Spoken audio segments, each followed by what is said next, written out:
তো পণ্ডিত শপ থেকে এটাকে অর্ডার করার পরে আমরা কিভাবে সেট আপ করবো এই জিনিসটা আমরা একটু দেখব।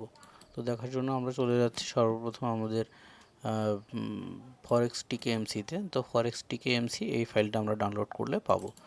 অর্ডার করার পরে যখন আমরা কনফার্ম করব এই ফাইলটা আমরা পাবো। এটা কিন্তু সামান্য মডিফাই করা, সো কোনো কোড এডিট করা যাবে না, তাহলে সঠিক সিগন্যাল আসবে না। তো আমরা কপি করে নিলাম, কন্ট্রোল সি দিয়ে কপি করে নেওয়ার পরে আমরা চলে যাব আমাদের ট্রেডিং ভিউতে।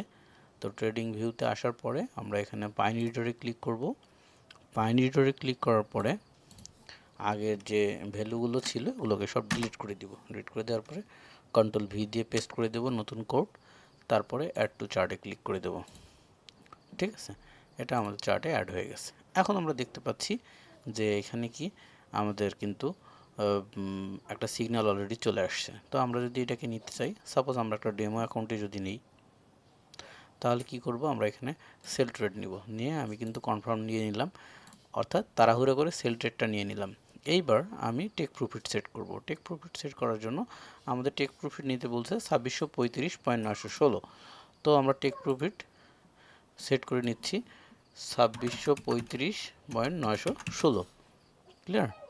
তারপরে আমরা মডিফাই করব হচ্ছে 2636.916, 2635.916। ভুল করলাম কিনা একবার দেখে নিই। 2635.916, ওকে ঠিক আছে। তারপরে আমাদের এসএল লাগাইতে বলছে, অর্থাৎ স্টপ লস লাগাইতে বলছে 2640.823, 2640.823। তো আমরা এসএলটাকে এডিট করে নিচ্ছি যে 2640.823। তো আমাদের এসএলকেও আমরা নিয়ে নিলাম। এবার আমাদের ওয়ার্ক ডান। এখন দেখেন আমাদের ট্রেডটা কিন্তু চলতেছে এটা, অর্থাৎ মার্কেট এখানে আছে, এখান থেকে এখানে আসলে আমরা প্রফিট নিয়ে নেব। অলরেডি মার্কেট ওই পজিশন থেকে নিচের দিকে যাচ্ছে এবং আমাদেরকে অলরেডি প্রফিট শো করতেছে। ঠিক আছে, এখন যারা নিউ ট্রেডার তারা চাইলে ক্লোজ করে ফেলতে পারেন প্রফিট হাতে পাওয়ার পরেই, যে এখান থেকে মার্কেট নিচের দিকে যাওয়া শুরু হয়েছে, তো অলরেডি অর্ধেক আসছে, আমি আর প্রফিট নেব না, এখানে আমি ক্লোজ করে দেবো। আর যারা আছেন যে একদম কনফিডেন্ট ট্রেডার, তারা ফুলফিল লোড করতে পারেন। বাট এটা 100% ওয়ার্কিং, এখানে ক্লোজ করে দেওয়ার কোনো প্রশ্নই আসে না, বাট ডিসিশন আপনার। তো সাপোজ আমি ওই ট্রেডটা ক্লোজ করে দিচ্ছি, আমার $4 প্রফিট হয়ে গেছে। আমি $4 অলরেডি একটু পাশে উঠুক, আমি এটা নিয়ে প্রফিট ক্লোজ করে দিলাম। ঠিক আছে, $60.30 নিয়ে আমি প্রফিট ক্লোজ করে দিলাম।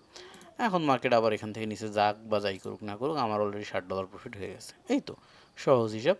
তো এটা নিয়ে টেনশনের কোনো কিছু নাই। এবং মিনিমাম যাদের থিঙ্কিং একটু জানাশোনার মধ্যে ভুল আছে, তারা এখানে এসে এখানে আমার অসংখ্য ক্লাস ভিডিও আপলোড করা আছে, এই ক্লাস ভিডিওগুলো দেখে দেখে আপনারা শিখতে পারেন। ঠিক আছে, চ্যানেলের নেম হচ্ছে এটা, এখান থেকে আপনারা শিখতে পারেন। এছাড়া এখানে আমার টেলিগ্রামের লিঙ্ক দেওয়া আছে, আপনি চাইলে এখান থেকে টেলিগ্রাম করে আমার কাছ থেকে যে ধরনের মেসেজ বা ধরনের প্রবলেম থাকলে আপনি এটা শেয়ার করতে পারেন। তো অসংখ্য ধন্যবাদ।